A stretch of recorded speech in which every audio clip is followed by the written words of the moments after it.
Welcome to today's class.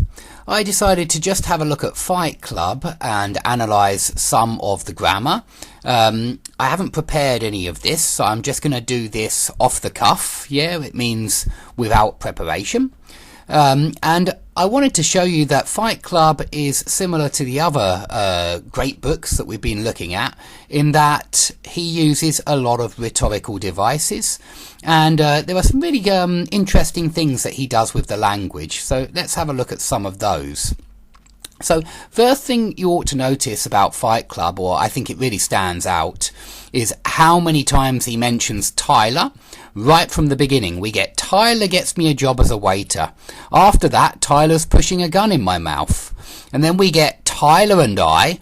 Now that's a phrase he uses a lot in this book. He very often puts Tyler and I together as the subject. So Tyler and I were best friends. And people are always asking, did I know about Tyler Durden?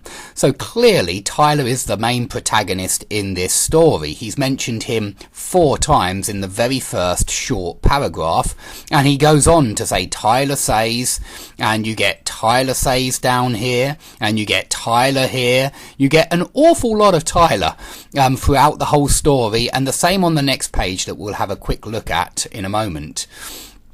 So that's the first thing to notice. Let's have a look at some of the sentence structure now. Oh, and there's another Tyler says. But perhaps one other thing I'll mention is that right off the bat, straight from the beginning, we get the first step to eternal life is you have to die. So some kind of paradox there right from the beginning, in the very first sentence. The first step to eternal life is you have to die. And then we get we really won't die. Now notice that Tyler very often says we really won't die, and it does leave the reader thinking, why we? And so we're going to find out. Perhaps they're both in a deadly situation. And for those of you who have already seen this film, you'll obviously already know the answer to this question. So a lot of die is straight away repeated. The word die is repeated twice. And just like the other 2 books, we get a lot of repetition. A lot of words are repeated, and it's not just Tyler that is very often repeated.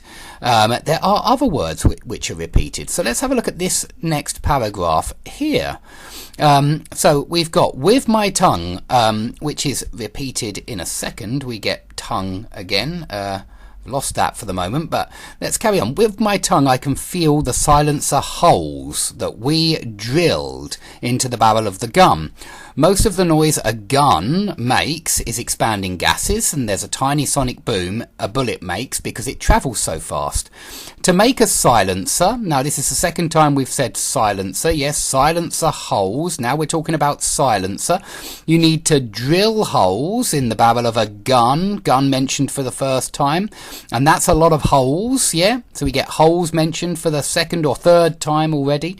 This lets the gas escape and slows the bullet to below the speed of sound. So I think the gas escaping has already been mentioned. Expanding gases, sorry, not escaping gases, but expanding gases. And that slows the bullet. Okay, well, we've definitely already had the bullet there as well. You drill the holes, wrong. Well, we've already had drill holes here, and we've had holes several times. You drill the holes wrong, and the gun, again the gun, will blow off in your hand.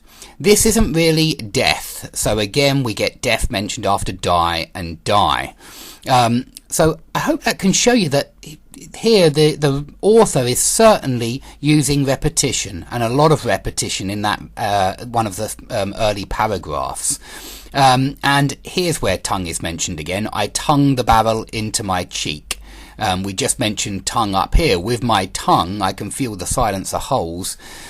So this word's being repeated as well. Barrel's being repeated several times too. Can't see where it is now, but it was up here somewhere. You drill holes into the barrel of the gun. Yeah, so we've got barrel repeated again.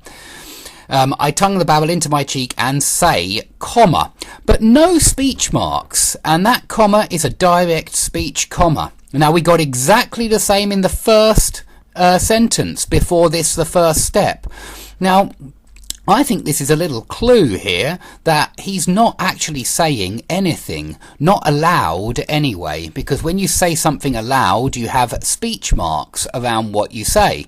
But one of the tricks that the writer employs is he uses a direct speech comma, leading you to believe that the next clause is what he said, but you don't get the speech marks, and that's a little clue that nothing has been said aloud. And we get the same thing down here when it's I tongue the barrel into my cheek and say, direct speech comma, Tyler, you're thinking of vampires. And even that little clause that he said in his head, maybe, even that's quite an interesting clause, because, well, firstly we mentioned Tyler again, and we have mentioned him a lot considering this is only the start of the story. And notice this comma, and this comma shows that the subject, Tyler, is fronted. That's who the pronoun you is referring to. It's referring to Tyler. It's standing in for Tyler. So we've got a fronted subject there in that clause, and that's quite an interesting structure, and it's one that the author uses a lot in this story. So that's why we've got that comma there. Tyler, comma, you're thinking of vampires. Tyler is thinking of vampires. Okay, we then get a little description here of how to make nitroglycerine, and it's a chemical description really of what you need to take. You take nitric acid, you add it to 3 times that amount of sulfuric acid, and you do it all in an ice bath, and then you add glycerine drop by drop with an eyedropper. I liked the drop, drop, drop in that sentence. I thought it was quite nice. Drop, drop, dropper. So again, it's a nice little bit of repetition there in the same sentence. Now in the next sentence we get a lot of mix, I suppose, because it's a chemistry lesson really. We get mix the nitro with sawdust, mix their nitro with cotton, and then we get paraffin mixed with nitro. That's a lot of mix nitro with, isn't it really? Mix nitro with, mix nitro with, mix with nitro. So a lot of repetition there as well. So in the next paragraph we get, so Tyler and I, you'll see that a lot in this book. He likes to put Tyler and I right together there as the same as the subject of the verb, which kind of makes them into one person in many ways, or it leads you to believe that they might be one person. Then we get a bit more repetition through this section. We get high up, this high up. Look over the edge. It's a cloudy day. Even this high up. This is the world's tallest building. And this high up, the wind is always cold. It's so quiet, this high up. Now, of course, that's not a coinky-dink. Yeah, it's not a coincidence. It's being done on purpose. He's repeating this high up on purpose. He didn't need to do so, but it's part of the poetic structure of the book, of the novel. Okay, I think that's all I'm going to talk about for today, but it's a wonderful novel, and it's because the writer's using so many interesting devices in the writing, in the text, and that's what we're looking for, and that's certainly what makes your English sound more interesting. So thanks everybody for watching. I hope that was interesting for you, and please like and subscribe if you've enjoyed this video, and I hope to see you all soon.